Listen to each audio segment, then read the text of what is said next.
com o retorno do presidente Lula depois de uma semana na Ásia, voltam as expectativas sobre uma reforma ministerial. A Luciana vai contar para a gente de que forma, né?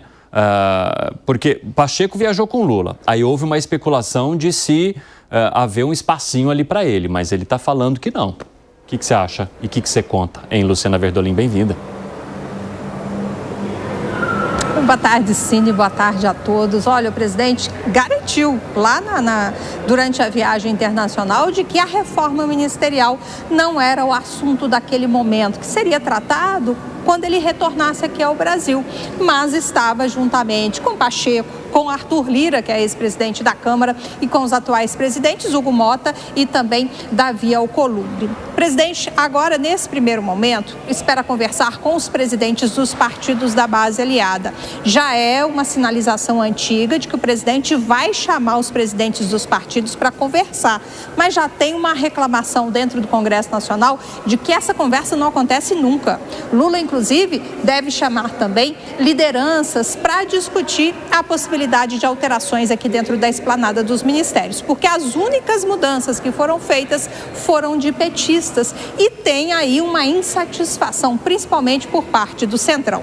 Aqueles ministros que estão na berlinda, né, principalmente o ministro da Secretaria-Geral da Presidência aqui do Palácio do Planalto, eles ainda ficam naquela expectativa de vai sair, não vai sair. Tem a ministra também, ministra da Mulher, vários ministérios técnicos aqui da esplanada estão sendo sondados e alterações podem ser feitas, mas o ministro-chefe da Casa Civil, Rui Costa, ele disse, inclusive, na semana passada, que o presidente ainda está analisando. Não fechou quais pastas, né, poderão entrar na reforma, mas existe uma expectativa de que mudanças aconteçam, mas ninguém sabe quando isso vai acontecer. Tem a dificuldade que está sendo colocada para o presidente, é de que os futuros ministros, eles devem, a princípio, se comprometer a não disputar as eleições do ano que vem, porque senão o prazo de desincompatibilização vai comer boa parte da gestão, né? Então, no início do ano que vem, o presidente novamente teria que fazer uma nova reforma ministerial. Fato é que todo mundo está falando sobre o assunto, mas o presidente mesmo não definiu as mudanças, pelo menos por enquanto. Então, essa é a expectativa de que agora, na volta da viagem, ele possa se reunir com aliados para tentar fechar esse quebra-cabeça. Hoje, Lula não tinha agenda oficial. Agora há pouco entrou os ministros da cidade e dos transportes lá no Palácio da Alvorada, que é a residência oficial da Presidência da República. Existe a expectativa de que nessa semana, aí sim, Lula chame algumas pessoas, alguns aliados, para tentar avaliar quais pastas vão entrar nessa reforma ministerial e se ela mesmo vai ser feita, porque ninguém sabe com certeza o que está na cabeça do presidente da República. Exatamente, Luciana Verdolim, obrigado pelas informações, um grande abraço para você, a gente se fala aqui na nossa edição. Quero aproveitar e mandar um abraço aqui para Gleice Tedeschi, lá de Mongaguá, que sempre nos acompanha, mandou uma mensagem. Como sempre, assistindo o seu programa, estou enviando um grande abraço a você e sua equipe, que são maravilhosos, seu programa é top, através dele fico super informada. Um abraço para você, Gleice. Você viu? Boa. O pessoal gosta de acompanhar e de ver o debate acontecer. Boa. E assim seguimos. Quero saber de vocês sobre a possibilidade de reforma ministerial. O Fábio Piperno, com esse retorno do presidente da República e da Ásia, ele viajou com várias pessoas, com os atuais presidentes da Câmara e do Senado, mas também com os anteriores. Aí muita gente falou, será que ali no voo vai rolar uma conversinha, uma oferta de cargo? O Pacheco está dizendo que não queria ou que não iria focar em nenhum primeiro escalão de governo, porque tentaria mais para frente ou tentaria pavimentar um caminho, uma estrada para o governo de Minas Gerais. Muita gente vê dificuldade nisso, mas claro que há um projeto político voltado nesse sentido para ele. Como é que você avalia, então, as possibilidades que o presidente Lula tem e aquelas que, de fato, estariam disponíveis para ele? Interessante é que tem gente, e eu me incluo nisso, né, que no final de 2023 apostava em mudanças ministeriais, alguma reforma que envolvesse algumas pastas, né? E de lá para cá a gente viu alguns movimentos aí em ritmo de conta-gotas. E aí é só olhar para o calendário eleitoral para que a gente constate que não dá mais nem tempo para se mexer em tanta coisa assim.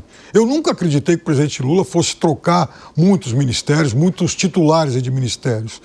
E agora, faltaria exatamente um ano para quem deseja assumir o ministério e depois ser candidato a alguma coisa, porque aí teria que se desincompatibilizar em abril do ano que vem. Então, passou muito tempo. E eu vejo o Centrão numa situação de alguém que precisa ir para o divã, porque o Centrão, em certo momento, ele diz que, puxa, já não interessa mais tanto entrar no governo, porque, afinal de contas, a popularidade do governo não está tão alta, então não temos o que fazer lá. Aí, de repente, o Centrão, bom, mas espera lá, tem petista demais no governo e a gente deveria assumir algumas pastas. Então, o Centrão também está vivendo esse dilema hamletiano aí, né, de ser ou não ser governo. Eu continuo achando que o presidente até aqui mexeu pouco no ministério, deveria ter mexido mais, só que não acredito que ele vá fazer mais do que uma ou outra mudança pontual. Ô Zé Maria, você acha que o Centrão está vivendo essa divergência? O clima mudou, houve muitos debates, o que está acontecendo é o poder muito grande do Congresso Nacional, que detém essa força econômica, a força política, que acaba dominando ministérios, mesmo não indicando, né? Então isso tudo dificulta. O presidente Lula agora está pensando em ir no atacado, dizendo que o varejão está caro demais e difícil de ser fechado no Congresso Nacional. O que melhorou muito a possibilidade desta reforma, dessa mexida na esplanada dos ministérios, é que o presidente Lula sinalizou com um dado novo e importante. É de que este acordo agora visa a governabilidade em relação com os partidos políticos e não 2026. 2026, fechar agora, os partidos dizem, estou fora, né? Muitos serão oposição ao presidente Lula se ele for candidato à reeleição, para se ter uma ideia. Então, facilitou com essa fala do presidente Lula. Então, agora, os presidentes dos partidos devem ser chamados, vão ser chamados para uma conversa, ver ali, e a tentativa de fechar a coisa pelo atacado. Varejão no Congresso é difícil, viu? Comprar um a um ali fica... a sacola fica cara. Ô Segré, você acha que também há um movimento de... O Zé falou, o Congresso está muito forte, Câmara e Senado muito fortes, ou seja, já não haveria mais a necessidade de se ocupar cargo em primeiro escalão para qualquer tipo de negociação, porque por si só o Congresso já consegue fazer a articulação. Você acha que tem a ver com isso também? Mas poder e dinheiro sempre é bom. Sempre bom. Para político, isso é um chamariz que é difícil. Mesmo com o fator popularidade do presidente que não andava muito bem nos últimos tempos? Esse é o problema. Porque não adianta você estar fazendo parte de um governo que já está na segunda metade do seu mandato, com uma popularidade que somente cai e com dados que não são bons para a sociedade. Quando, por exemplo, é preciso a reforma ministerial, para mim é urgente a reforma ministerial. E tem um monte de casos que o próprio TCU está levantando e que a imprensa está levantando. Vou dar um exemplo aqui. Eu não sei de quem depende o programa Pé de Meia. Não sei de quem depende. Realmente não sei. Só sei que no orçamento tem 1 bi e são 13 bilhões que vão ser utilizados em 2025. Mas eu vou ler duas coisas, por exemplo. Você sabia que tem cidades na Bahia, Pará e Minas Gerais que tem mais beneficiários recebendo valores que alunos matriculados? É um absurdo. Essa pessoa da qual depende Pé de Meia deveria ser ejetado pela janela. Só para um exemplo.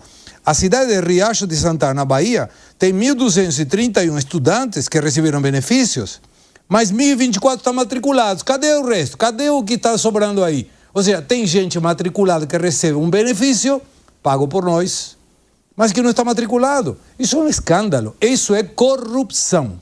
Tem o programa Boa Brasil. Não deu em nada Boa Brasil. Ninguém está voando. É mais barato comprar a passagem sem ter a necessidade de controlar se nos últimos 12 meses algum aposentado foi. Não deu em nada. Então tem um monte de coisas que não estão funcionando. Só não vê quem não quer. E aí você vê, e quem vai ocupar esse espaço? Ninguém quer pegar essa bucha. Ninguém quer pegar um governo que está com a popularidade embaixo, que não está apresentando nenhum resultado. E aí aparece, inclusive, a ministra de Planejamento, Simone Tebet. Nunca vi que a economia estivesse tão bom como é agora. Em que país ela está morando? Eu não sei. Então, vai ser muito difícil para o governo conseguir alguém que queira pegar algum ministério desses que deveriam estar saindo. Gani, você acha que dentro da reforma deveria haver também a possibilidade de se cortar ministérios? Tem, claro. Mas isso não é improvável. Isso é impossível, né? Agora, Evandro... Por que é impossível? Porque esse governo tem a mentalidade de corte de gastos, corte de ministérios, por mais que na conta geral, né, os ministérios não façam tanta diferença, né, mas é uma sinalização muito importante. Fora que também você criar ministérios é uma forma de você colocar toda a companheirada para dentro, né, e não por critérios técnicos e por critérios políticos. Agora, primeiro, esse estilo é do próprio presidente, né, de fazer uma reforma ministerial a conta-gotas. Se a gente pegar o histórico dele, ele faz isso. Então, ele coloca nos holofotes todo mundo e depois ele acaba dando a cartada final. E isso acaba valorizando, né, a figura dele, né, quer dizer, ele decidindo ali no último minuto.